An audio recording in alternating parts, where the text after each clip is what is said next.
How to set up a new Reolink camera from scratch. Just bought a new Reolink camera. Here's how to set it up from scratch and get it running in minutes. First, open the Reolink app and log into your account if needed. On the home screen, tap the plus add device button. Scan the QR code on your new camera to detect it. Follow the on-screen instructions to connect the camera to your Wi-Fi network or Ethernet, depending on your model.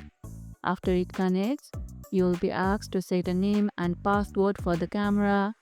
Finish by saving the settings and your new camera will appear in your device list ready to use. How was your first Reolink setup experience? Tell us in the comments below. Place the camera close to your router during setup for a stronger signal. Then move it to its final location. And that's how you can set up a new Reolink camera from scratch.